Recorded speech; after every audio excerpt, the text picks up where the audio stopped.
Hello, Amy here. I am going to show you how to check for a diastasis recti, or how to monitor your diastasis if you know you already have one. So what I do when I check my clients for a diastasis, I'm checking for two things. So the first is the gap. But the second and the most important thing I check for is how soft that gap is, so the tension between the gap. And why I check for these two things is you could have a 1 finger, 2 finger, 3, 4 hand gap, and you could have a very firm connective tissue in between, so the tension could be really good. I could just go like that and not really get my finger inside that gap. On the other hand, you could have a 1 finger gap, which seems great, but you could put your 1 finger all the way down to its second or third knuckle. So somebody with, say, a 4 finger gap, who maybe gets it down to the tip of your fingernail, might be having a lot better time than somebody who has a 1 finger gap and can get all the way, their finger all the way inside. So it's not all about the gap, it is about the tension.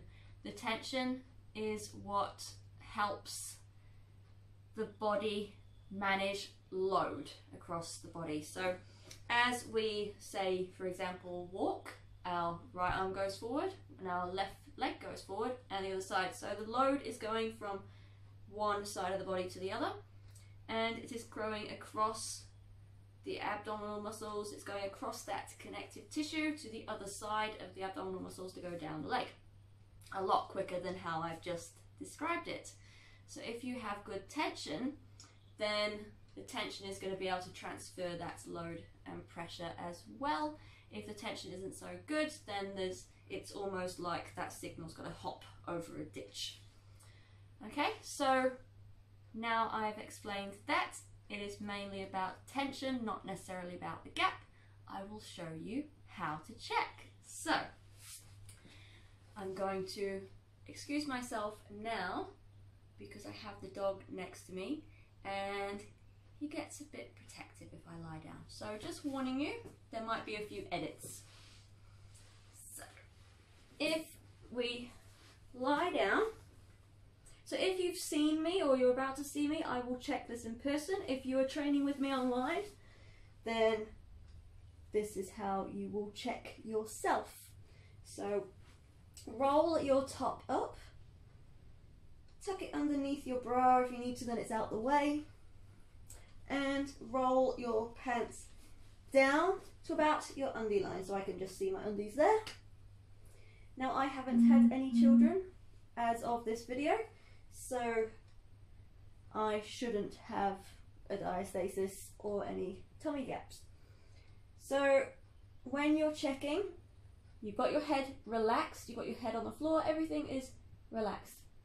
If you have had a C-section, the scar here may feel a bit sore, and if you've had one and I check you myself, I will ask you questions about that as well. So you will know when you're feeling yourself where to avoid, but just make a note and then we can discuss about that later if you are checking yourself. Okay, so here we go. So while let's roll over. So you're checking so you can see, you don't check like this, but just so you can see, you've got right up here your rib cage, where your rib cage meets at the top. You're going to check there. I want you to check just between there, your belly button, and that triangle where the ribs meet. I want you to check your belly button and lower down. So you can either check then lower down between your belly button and your pubic bone. You could check down your pubic bone, but there's not really much point. The abdominal muscles will go closer together as they meet up here, and they'll be closer together down here. and you might have a gap anywhere along this line. Okay, so that's why we check in about 4 different places. So now you've seen that, rolling over onto your back. So I like to, Louis, lie down. Good boy. Okay, no editing required, there we go. So I like to get my clients to place the feet on the ground and have the knees bent. Okay? You can still see me. Okay. He has to be involved. So this is my fur baby. To start with, I want you to just feel down your tummy and just get a feeling as to where that middle line is going down your tummy. Once you've kind of found that, so just go maybe 4 fingers away from where your ribs meet each other, and then just feel there. You might be able to feel your fingers go in a little dent. If you can't, don't worry. And I want you to then place one hand behind your head and do a sit-up, lifting the head and the shoulders off the ground. So that's going to create a little bit of pressure. The abs are going to turn on to get you to sit up. So they might change, you might feel a gap then, you might get some doming, anything going boop, a little bubble popping out, or nothing, there might be nothing. So once you've got that, if you can feel it, great, then relax.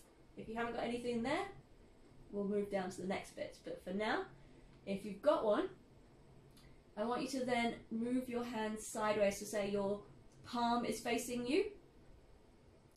And if you can feel it lying down, great. If not, do the sit-up. And then see how wide, so how many of your fingers you can fit into that gap. Make a mental note, and then just see if you can press in how soft that gap is between you. If you've got long fingernails, you might stab yourself a couple of times, but just try and squish. So once you've done that, just make a note, and then we can talk about it later. Next, you're going to move down to your belly. So the belly button is the place where a lot of people feel it, because it is a weak point. That is our connection to our mothers when we were in the womb. So there is a bit of a gap there. Even I've got a gap there, which may possibly be from surgery. I had the surgery that went through my belly button. And feeling there, you can feel that way. Feel for a gap, do a little sit-up, see if you can feel anything, see if your fingers go in, and then move your hands so palms are facing you and press inside. If you feel something, make a note of how many of your fingers are fitting in that gap, and make a note of how far you can go into that gap. Okay, make a note, and then just relax. So you don't want to hold that sit up for too long, especially if you've got a diastasis and you have any doming. That's going to cause too much pressure. So then going down to around your underline, and again feeling sideways on. See if you can feel the gap, do a sit up, see if you can feel a gap. Sometimes the gap might get wider, sometimes it might pinch. So if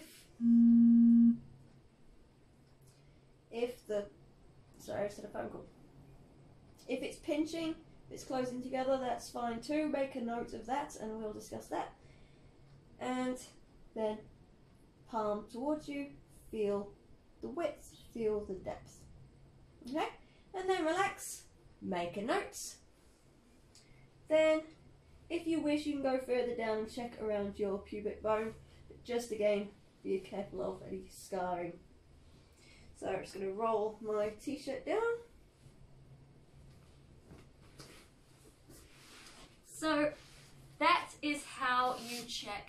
for a diastasis. So over the course of your training with me, the tension will change, the distance may change, and overall you should have a better looking and a better functioning belly, which is what we want. A kink in the chain, so a gap in the diastasis, will affect the pelvic floor, could affect your back, because the core is a nice big cylinder, so if there's something not quite right, it's not going to, imagine a can with a leak in it, it's not quite going to work optimally. So if you have any questions, please jot them down and email them to me, or let me know in our next phone call or meeting, and hope that has been useful.